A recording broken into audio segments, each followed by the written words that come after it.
Bienvenidos y bienvenidas a su programa Monseñor Romero y la misión del Evangelio.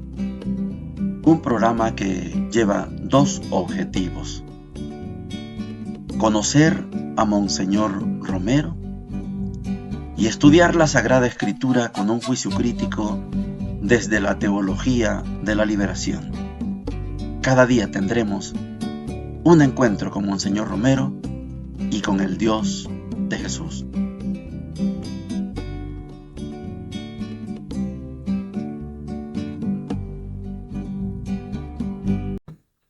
Hola, ¿qué tal? Este es su programa Monseñor Romero y la misión del Evangelio. Estamos en el viernes de la semana número 19 del tiempo ordinario, víspera de el natalicio de Monseñor Romero. Un día como mañana, 15 de agosto, nació Monseñor Romero. Era el año 1917. Mañana, en horas de la tarde, vamos a estar en Jardines de Colón. Vamos a compartir con ellos la celebración, vamos a compartir la vida. Vamos a celebrar el natalicio de Monseñor Romero. Vamos a celebrar el nacimiento. Hay otros eventos en la UCA, en otras comunidades, en la cripta. Hay muchas celebraciones alrededor del natalicio de Monseñor Romero. Ayer veíamos esa figura del pueblo transfigurado. Y hoy vamos a ver, Monseñor lo presenta como de manera poética, dice. El apóstol Pedro, el autor de la segunda carta de Pedro, nos presenta la figura de la lámpara. Y Monseñor dice, somos lámpara, la iglesia es una lámpara. Oigamos a Monseñor. Por eso, hermanos, la segunda lectura que corresponde a mi segundo pensamiento: el Hijo de Hombre, luz del pueblo que peregrina en la tierra. Así me da gusto ver ahora este pueblo venido de toda la comunidad de la arquidiócesis y de más allá de nuestros límites, venir a anegar su esperanza, su fe en la luz de Cristo. Parece que San Pedro ha escrito para nosotros los salvadoreños esa hermosa carta segunda, de la cual se ha tomado hoy la palabra de exhortación: que permanezcamos fieles a la enseñanza que se nos ha dado, apoyada en el poder y en la gloria de Cristo y en el testimonio vivo de los apóstoles que vieron con sus propios ojos la clarificación del Redentor, y que viene a confirmar el testimonio de los profetas. Y ahí está todo el Viejo Testamento en Moisés y Elías, y todo el Nuevo Testamento en Pedro, Santiago y Juan, haciendo frente a las fábulas ingeniosas, a las doctrinas de los hombres, a las falsas redenciones que los hombres prometen, para que sepan confiar en Él. Y esta fe, dice San Pedro, ya casi convirtiéndose en un poeta, como una lámpara encendida en la noche, iluminará las tinieblas hasta que amanezca el lucero de la mañana.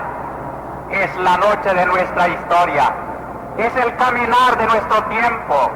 Son estas horas difíciles como las que está viviendo nuestra patria, en que parece una noche cerrada, cuando el sol de la transfiguración se hace luz y esperanza en el pueblo cristiano. Ilumina nuestro camino, sigámoslo fieles. Queridos hermanos, por eso la iglesia, que se siente eso, lámpara de Dios, luz tomada del rostro iluminado de Cristo, para iluminar la vida de los hombres, la vida de los pueblos, las complicaciones y los problemas que los hombres crean en su historia, siente la obligación de hablar, de iluminar, como la lámpara en la noche siente la necesidad de iluminar las tinieblas. Por eso quiero anunciarles en el marco glorioso del 6 de agosto, que con esta fecha, así como el año pasado, con esa misma fecha del 6 de agosto, vamos a publicar una carta pastoral en la cual se iluminan dos problemas actuales de nuestro pueblo: las organizaciones populares y el problema, diríamos, la tentación de la violencia. Ya está el planteamiento de Monseñor Romero de lo que va a acontecer este 6 de agosto de 1978. La presentación de la carta pastoral es la tercera carta pastoral que presenta y que tiene que ver con las organizaciones político-populares de acuerdo a la realidad que se vive. La Iglesia y las organizaciones político-populares es el tema. Dos temas le preocupan a él: la organización y la violencia. Vamos a darle seguimiento a la homilía, porque Monseñor tiene mucha autoridad para hablarles a unos y hablarles a otros. ¿De dónde le viene a Monseñor ese poder, esa autoridad de hablar? De la luz de Cristo. Y a la luz de Cristo, de ese Cristo transfigurado, que ayer veíamos cómo se concibe la figura de un pueblo transfigurado. A partir de ahí, de la luz del transfigurado, de ese resplandor del monte Tabor, cada uno, cada una, debemos ser luz. Y la Iglesia tiene que ser lámpara, tiene que ser luz. Y lo que Monseñor Romero está haciendo precisamente es ser lámpara, ser luz. Y no ese es el mandato del transfigurado. ¿Y por qué pueden calumniar a Monseñor Romero? Porque es luz, porque es lámpara. ¿Puede el transfigurado equivocarse y hacer que la Iglesia diga lo que él no quiere? No, no se puede. Esto de ser luz hay que referirlo a las parábolas del reino que ya estudiamos en Mateo.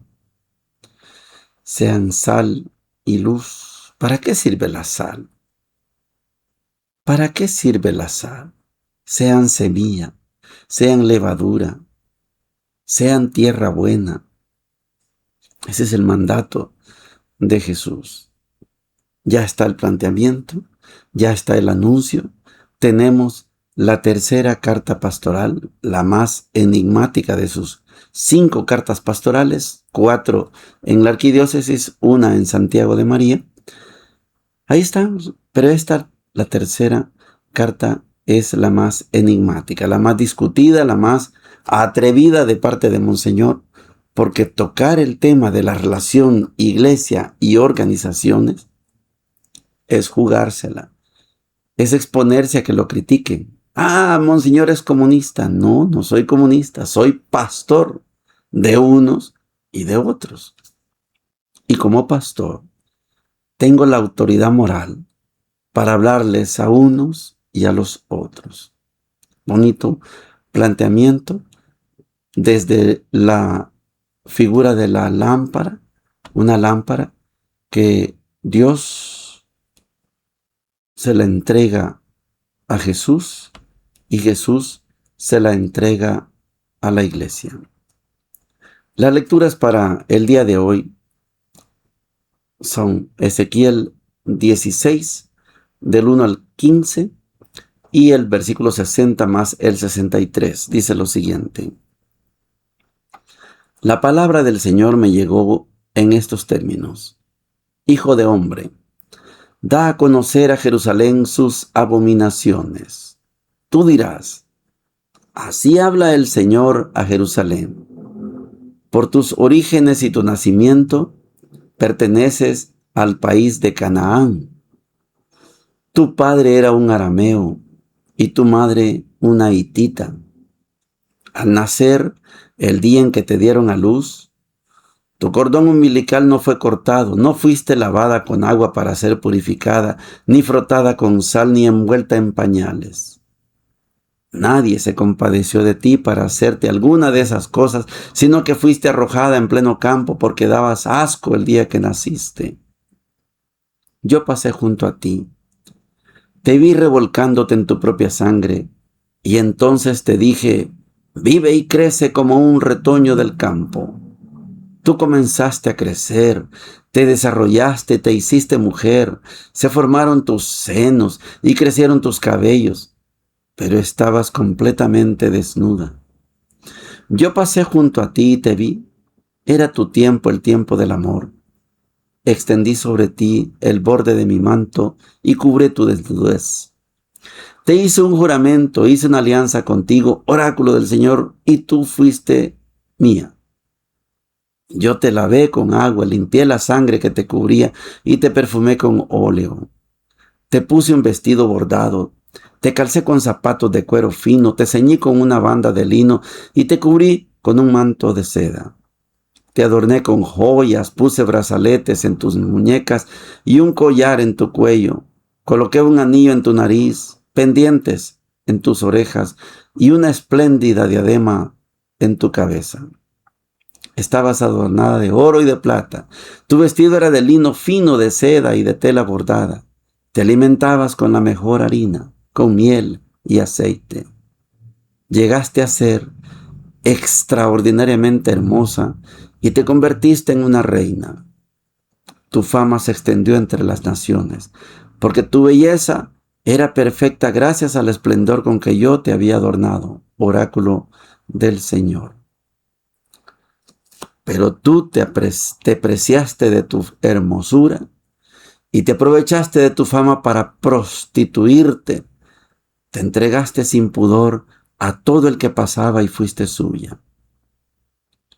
Pero yo me acordaré de la alianza que hice contigo en los días de tu juventud y estableceré para ti una alianza eterna, para que te acuerdes y te avergüences, y para que en tu confusión no te atrevas a abrir la boca cuando yo te haya perdonado todo lo que has hecho, oráculo del Señor. Palabra de Dios, te alabamos, Señor. Yo sé que muchos de ustedes no tienen en saber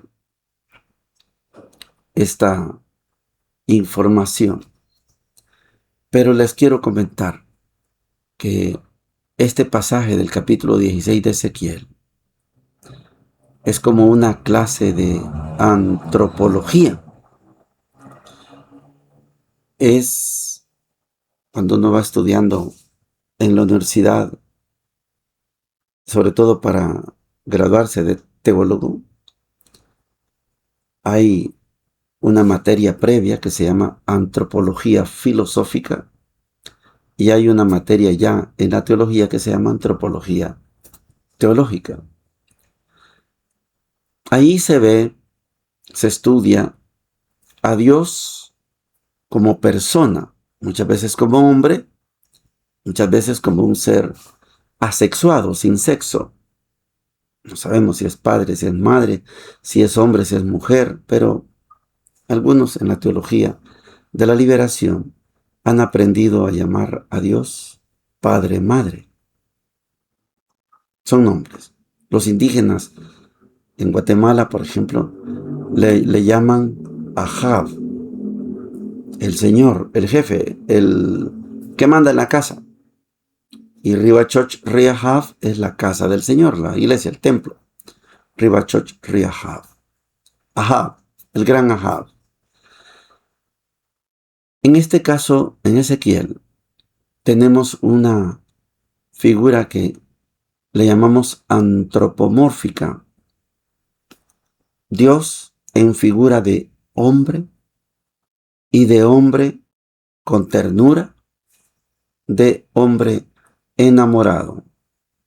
Allá hay una niña recién nacida, cananea, su papá un cananeo, su mamá una hitita, y nace esa criatura, es del pueblo, y daba lástima, porque el pueblo estaba en la esclavitud, se revolcaba en su propia sangre, no le cortaron el cordón umbilical, se retorcía la niña. Es una figura de Dios como hombre tierno, enamorado, y el pueblo de Israel como una niña que llega a ser una hermosa doncella,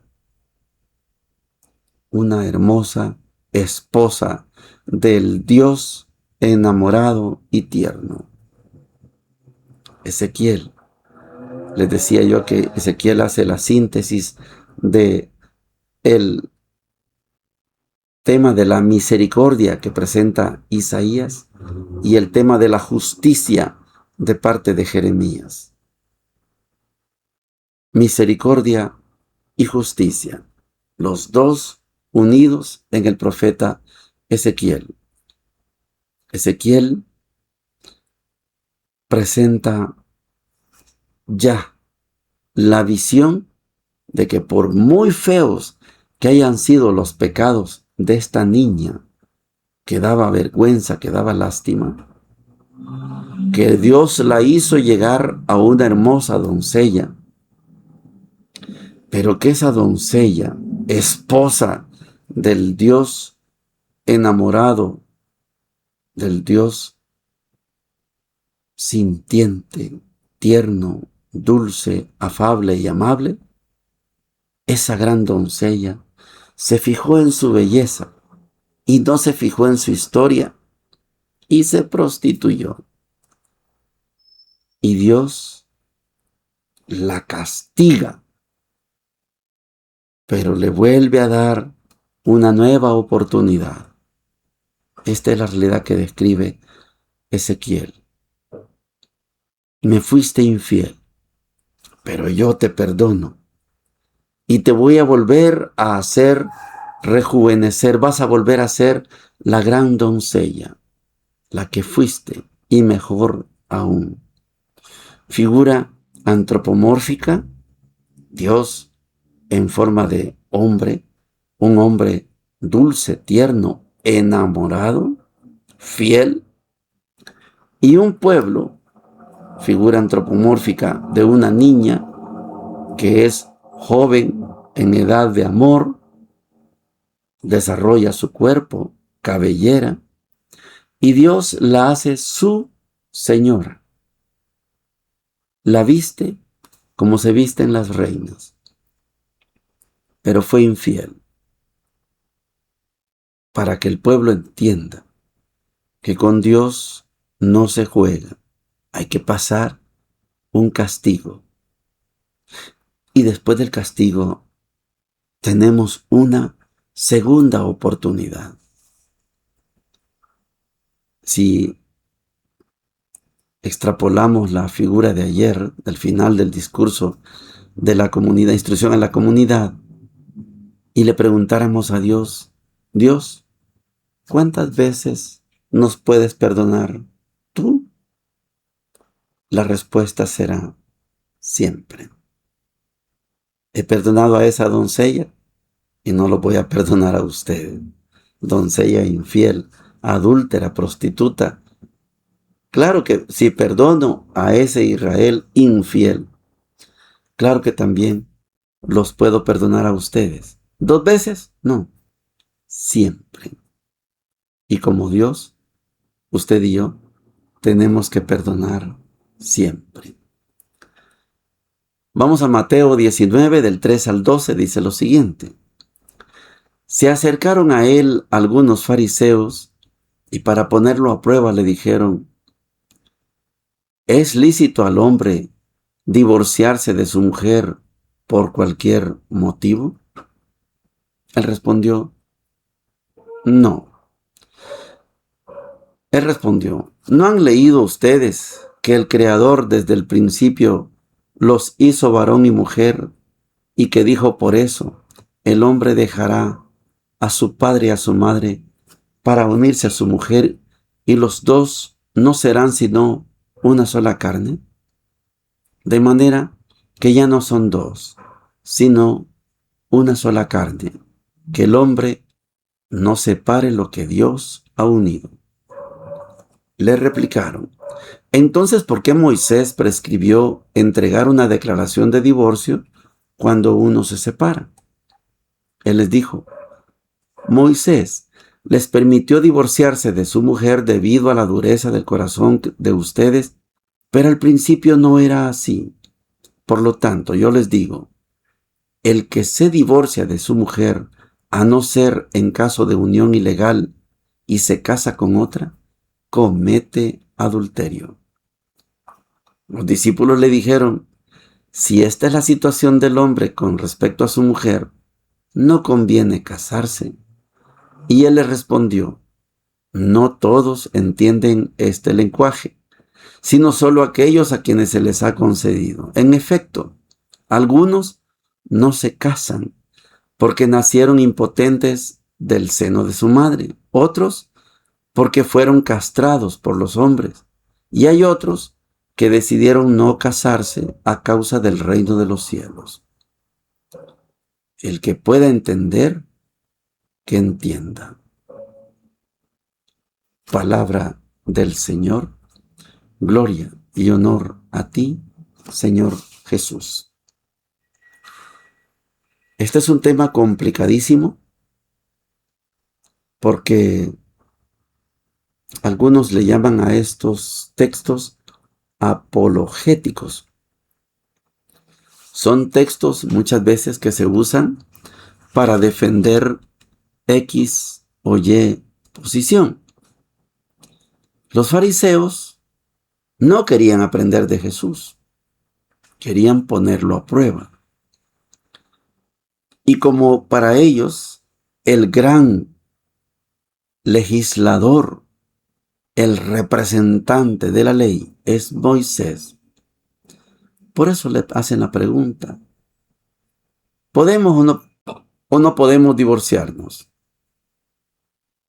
Fuera del caso de una unión ilegal, no. Pero Moisés les permitió porque ustedes son duros de corazón. Al principio no fue así. Y aquí lo que viene, yo quiero que nos remontemos al Sermón de la Montaña, en aquello que llamábamos las tesis de Moisés y las antítesis de Jesús. Aquí hay otra antítesis. Moisés les permitió, yo les digo, quien se divorcia comete y se une con otra mujer, comete adulterio.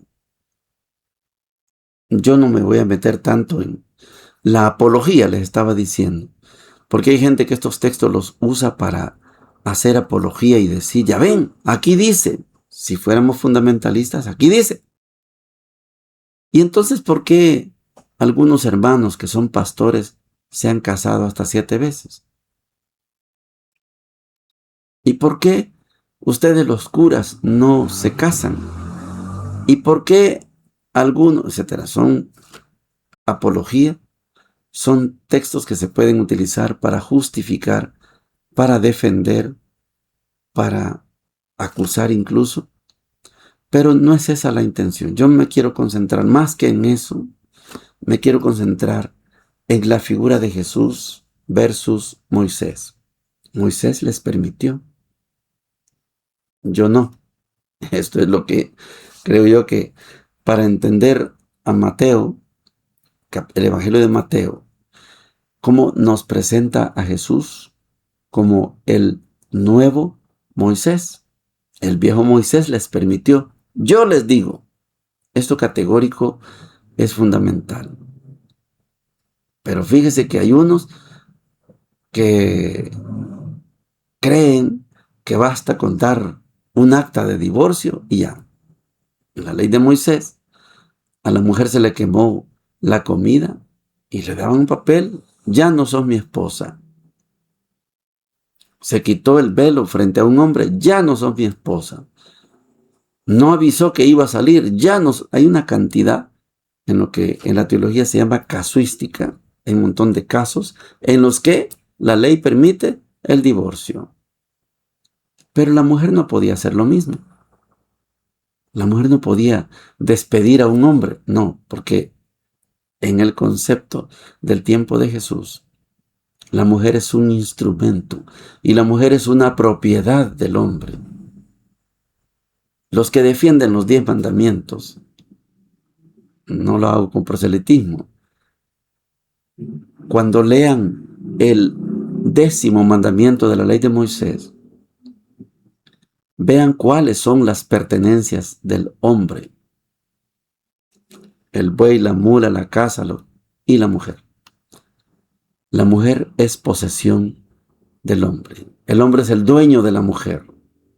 Todavía tenemos en el momento que la mujer se firma Dora Alicia de Hernández. Es propiedad de.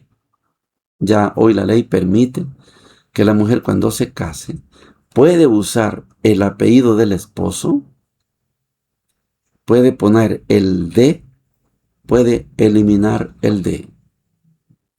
En otros países pierden el apellido y pueden poner Dora Hernández, pero Hernández es el esposo.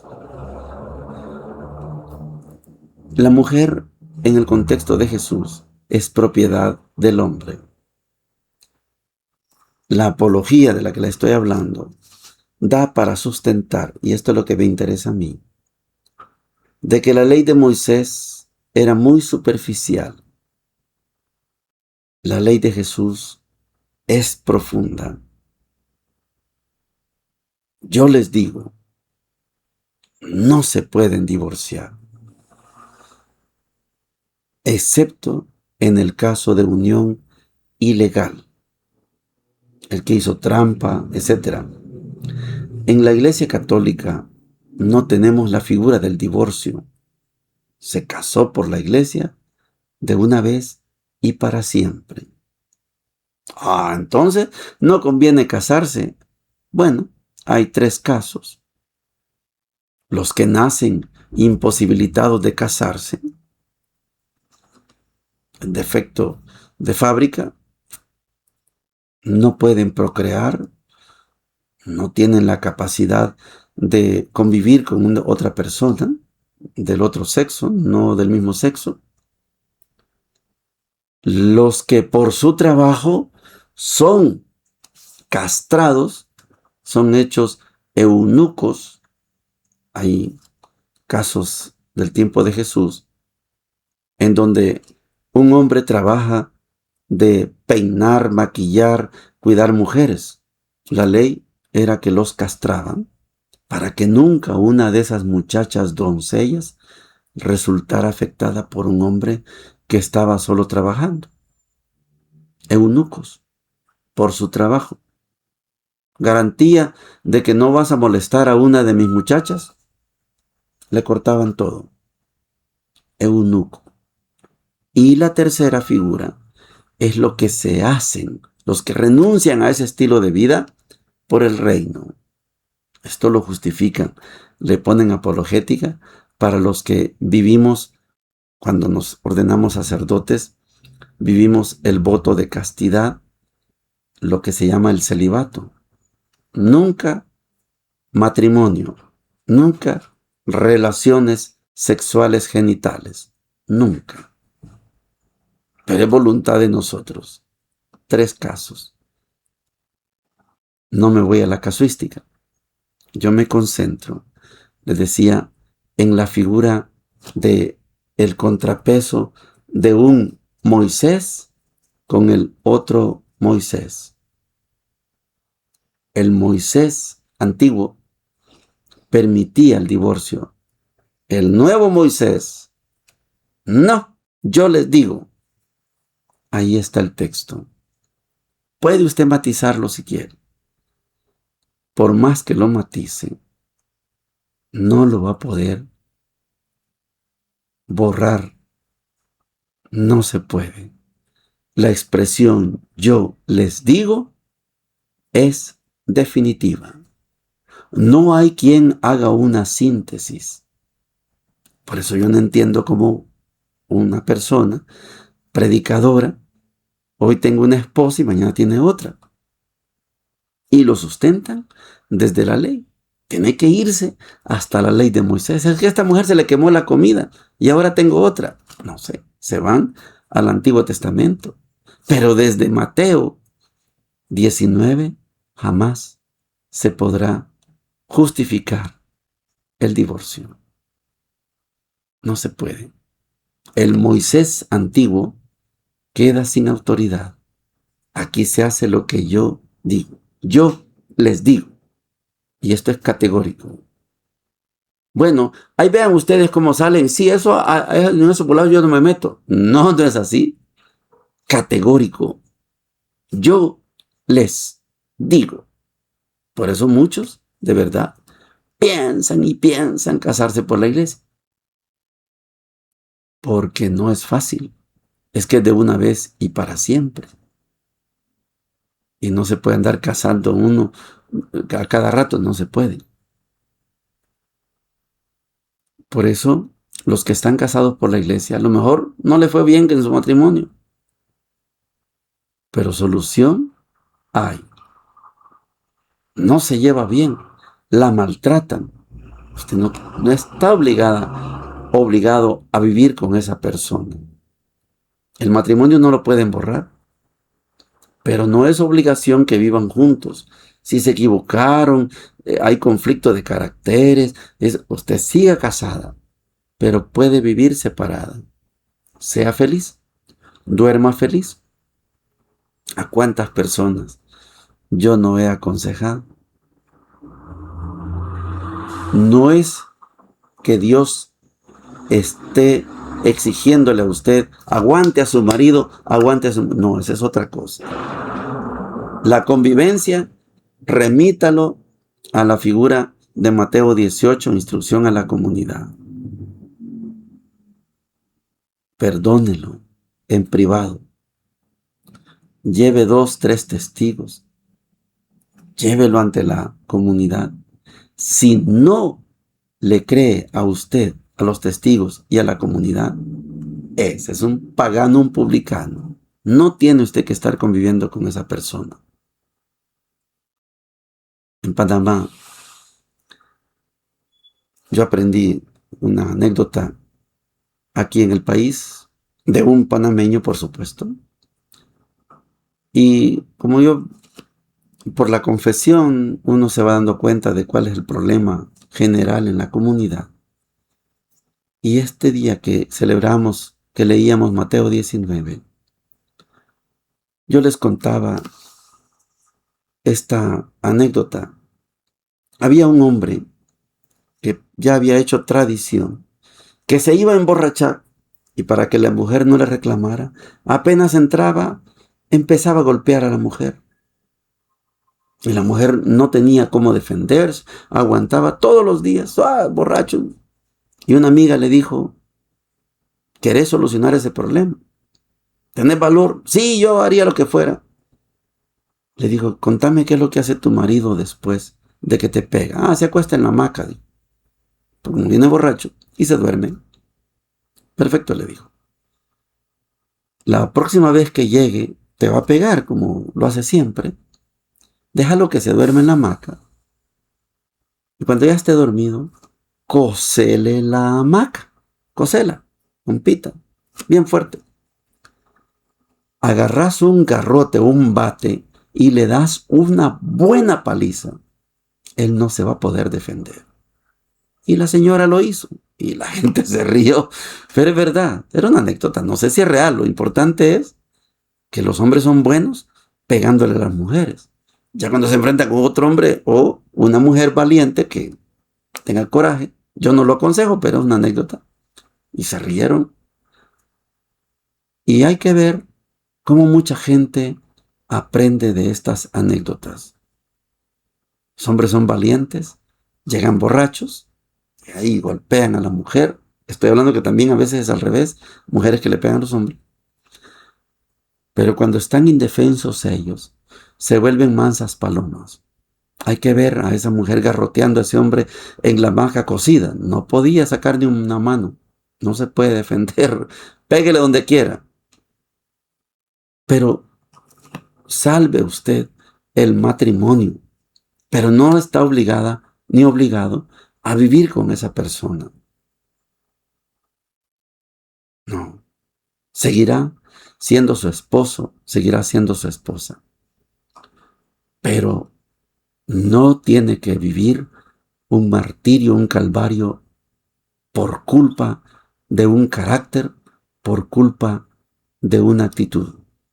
No, sepárense, sean felices, sean fieles al matrimonio, pero nadie tiene el derecho de hacer esclavo en el sufrimiento a nadie. Eso es pecado y además es un delito. Bendiciones para todos y para todas. Hemos presentado Monseñor Romero y la misión del Evangelio. Hasta la próxima.